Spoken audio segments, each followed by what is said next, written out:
the industry there is a silent homophobia. It's not visible, but it's there.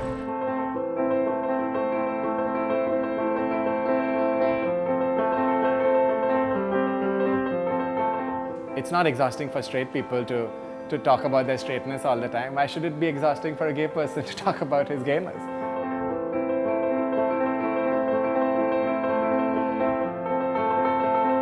My mom used to, at one point of time, I remember, I think she used to own at least close to 60 pairs of stilettos, and my obsession came from there, so.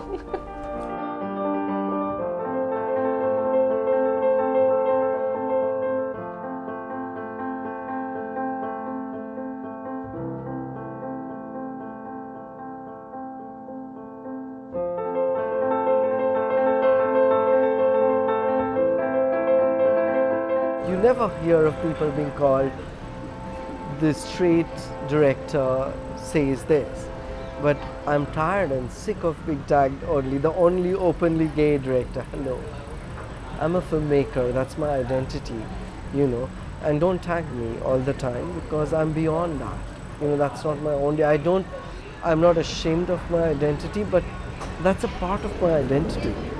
That's not my professional identity. I will not deny it because I know in this milieu, in this country, it's important to assert it. But I feel I've been bracketed, punished in a way because of that.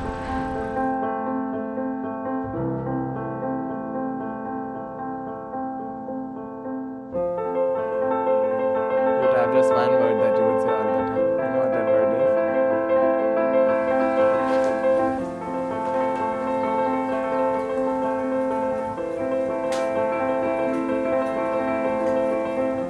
For me, coming out has been a journey, and again, you never really stop. And it's the same for straight people, I think, I think straight people also always come out as straight in whatever way they can. Actually more, they rub their straightness in our faces all the time.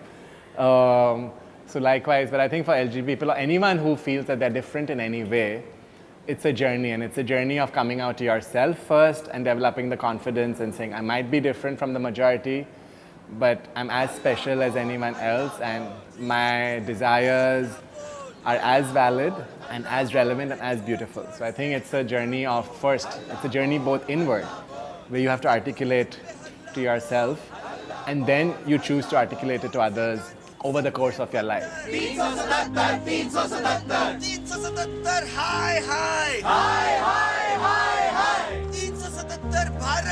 I think it's a taboo in India, but it should not be taken to be a taboo. Obviously, that's a very normal thing. It's very disheartening to see how these people are treated. Then at times we see people in metro, and when a transgender enters the metros, people start looking at them. I think that's the main issue, that's the main thing when we actually start assuming that yes, something needs to be done for them. Why would there be a different attitude towards them? They are not different people.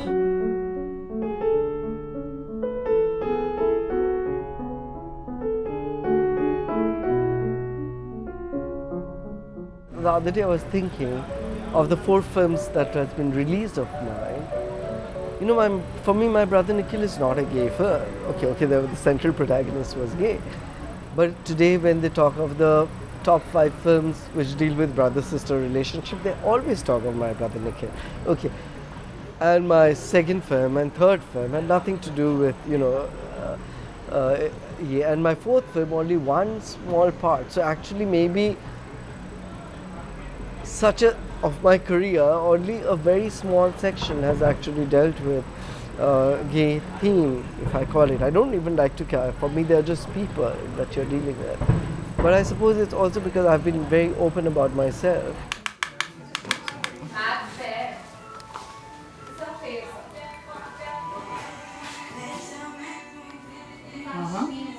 So there's Open about it?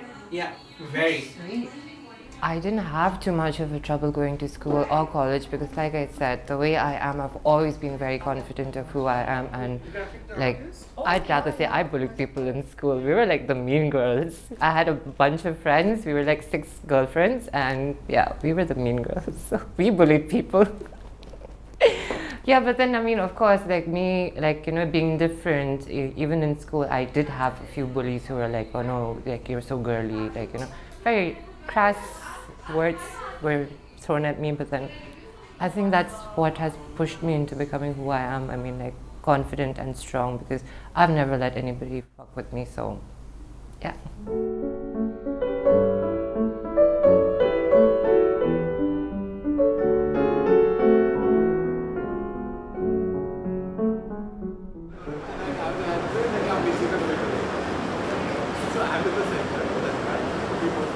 Recently, we hosted the UN Free and Equal team from New York, representatives of Ban Ki-moon, the UN Secretary General.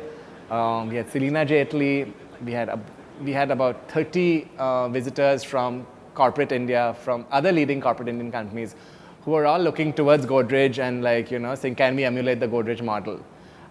It's interesting, but our thing to them was, why haven't you done it so far? Do you really think that you can, in this you know, beautiful, complex, competitive India where we're fighting for talent, where we're, do you really think that you can run a company where you can treat some people less equally? I mean, it doesn't make sense. So why are we doing this? Because our values prohibit us from doing this. The second thing is it's a market out there where you compete for talent. Why do you want to create a workplace where you don't value people equally? I mean, enough research has shown that when you are LGBT friendly, it's not just LGBT talent that gravitates to you. In today's world, young India, it's not an issue. So many people who apply to us happen to be straight, and they're like, you know, we're straight, but we love it that you're so LGBT friendly and we want to work for you. Enough research has shown that the more diverse you are as a group, the more innovative you become, because you have different viewpoints, different orientations, different backgrounds, different histories. And you want to encourage that in a company, because again, in a world where products and services are ubiquitous, what will define you from your peers is first your values, what you believe in, and secondly, how rapidly you can innovate and change for the future. So the more diversity you have, the easier it is for you to innovate. So it makes complete business sense, but it's like common sense to us, which is why I'm like just so surprised why other companies are not doing this. And I hope that other companies will do it, because while the courts take their time, while society changes slowly, I think the onus is on corporate India, on our colleges and our institutions to push this out there and say, this is the modern India that we want to live in, that our founding fathers imagined we would live in, where everyone is equal and everyone is respected. Welcome to my world. Should I walk towards you like and singing Chalva, Chalva, fashion,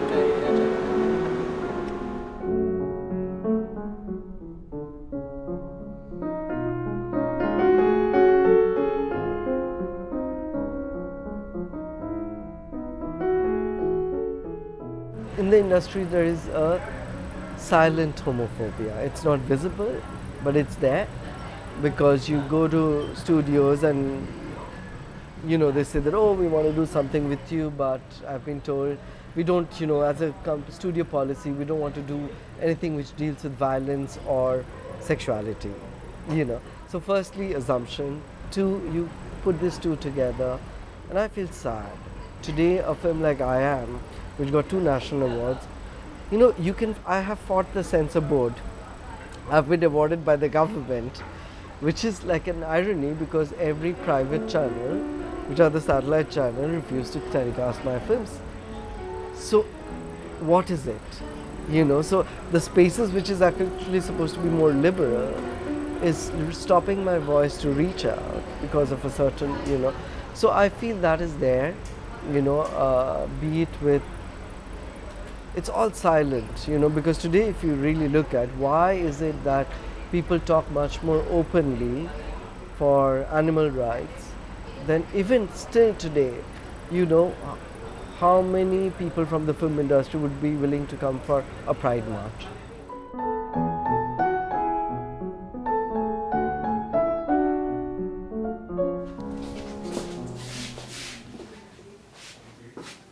What kind of music? That's a random music. I don't know, I feel good whenever I make love. It just makes me feel good. I grew up the way I am. I mean, like, my mother never stopped me. I mean, like, I have pictures of me when I was 3 years old at my mom's stilettos. My obsession for my shoes started with my mother's shoes, because she's a doctor, and I remember that she used to go for operations even in her stilettos. So my obsession came from there. I think I own at least close to 30 pairs of shoes. I don't know, I have my trainers and all of that. I have my flat boots, but then yeah, mostly stilettos and boots, which are high.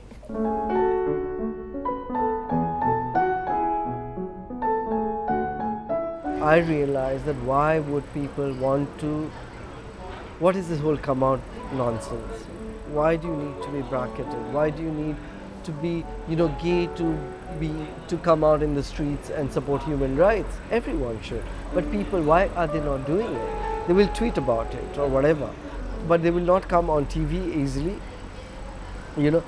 because they know that there is this prejudice, and that is an awareness that maybe I was stupid.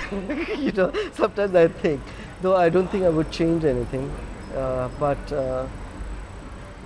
I feel that very often I have not. I'm sometimes also tired. That people will always call me up. There's a transgender fashion show happening. Would you like to comment? Why? Of course I will comment, but why me? Georgina, who came and she wanted hostel. Yeah. So I thought, so it was like letting a fox. But why not Asia? For me, sexuality is an intrinsic part of my daily life. And it's not just for me, for everyone, for all of us. I mean, that's my thing. I don't see why people have to ask these questions to homosexuals. Heterosexuals think of sexuality as an intrinsic part of their daily life as well. They think of the heterosexuality as part of their daily life, whether they are dating, whether they're single, whether they are married, whether they're in families. It's very much a part of their daily life. It's very publicly lived as a part of their daily life. Likewise for LGBT people as well. I mean, for all of us, we have multiple components to our identity, and one of them happens to be who we desire, who we choose to love, who we are oriented towards loving.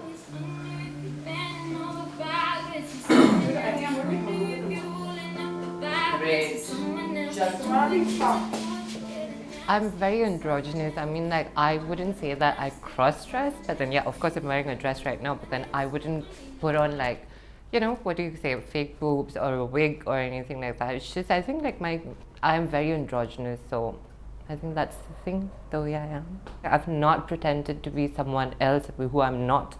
So, I don't know, it's just come right since the beginning. It's not something that I planned or did or anything. It's just very natural.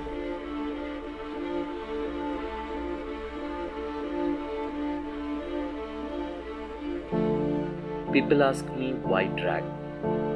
Well, because the effeminate gay man, the masculine lesbian is a part of my community and they're largely ostracized. Even some of the supporters of the LGBTIQ community feel that it's okay to be LGBTIQ as long as you don't overdress or go over the top. I know what they mean. They mean drag. When an effeminate gay man, even if not for comic relief, is shown on TV, they cringe. Each of us men has a feminine side to us.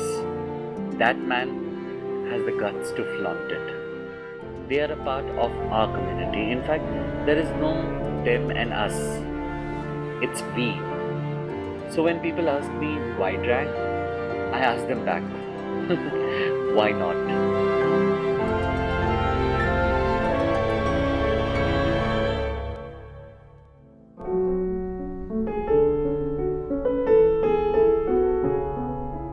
I have people talking. Like yesterday, there was a journalist who asked me, how does it feel to play the queer role?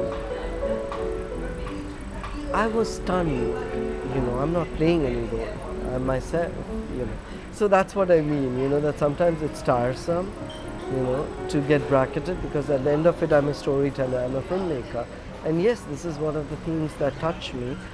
But also in my films, women characters are extremely strong, but I'm not a woman.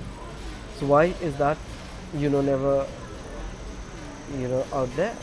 When I'm portraying characters, be it gay characters, I want to show them as quote unquote normal, because that's a very dangerous word, because for me, I want to show them as people going through crisis in life like anybody else.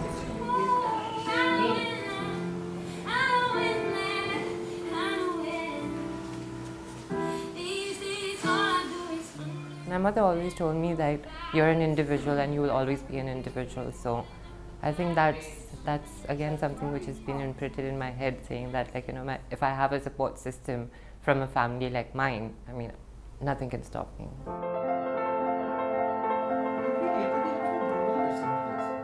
Oh yeah.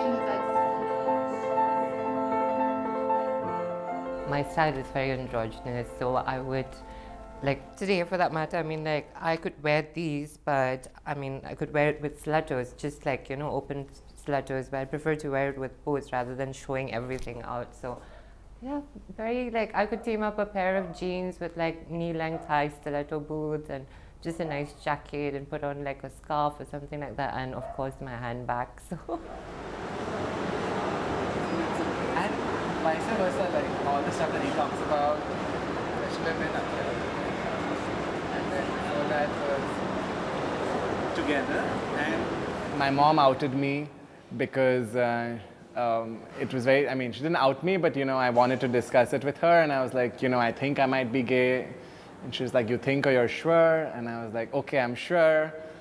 And then she said, so what do you want for dinner? And it was quite anticlimactic because she's like, really, it's no big deal. I don't know why you're making such a fuss about it.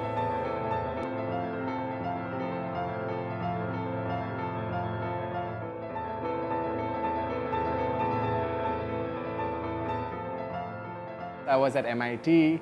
I had organized this big LGBT film festival. It was the first ever huge LGBT film festival on the East Coast. And my photograph and the fact that we were doing this festival was on the front page of the BBC website.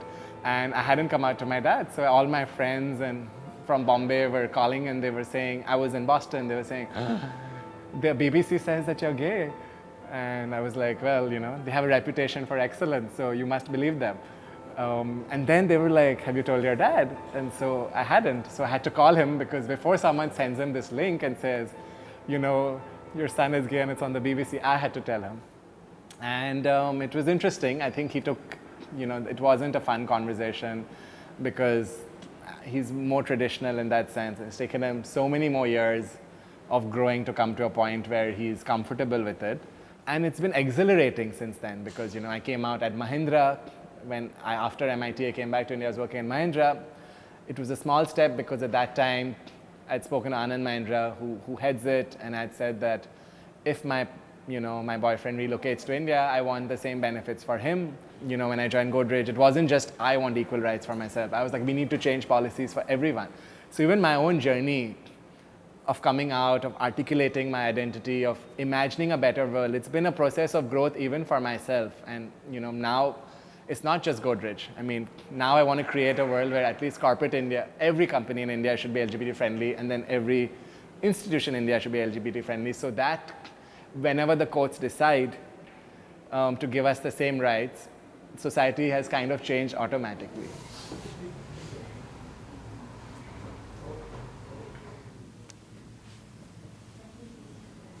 I always knew who I was.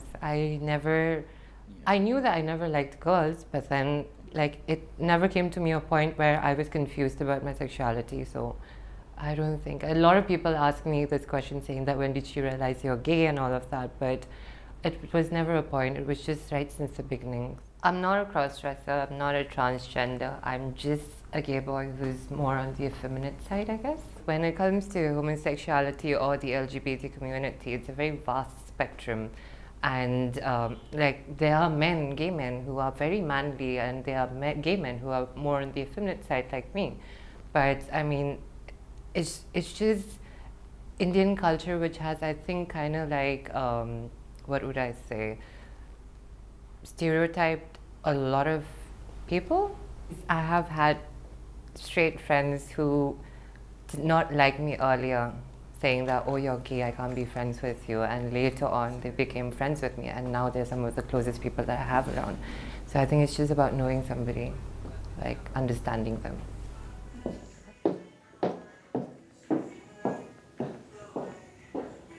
I'm so out myself And I've had senior CEOs of, senior group companies come up to me and say, we were homophobic before, but just by your presence, just because you're here, just because you're so comfortable, we've read up and we've spoken to people, and now we realize that, our homophobia was just rooted in a lack of information. So thank you for being yourself so that we can just, be more open and more accepting. When people come out, when people stop invisibilizing themselves and they say, look, we're here, we're visible, people realize that, it's actually no big deal.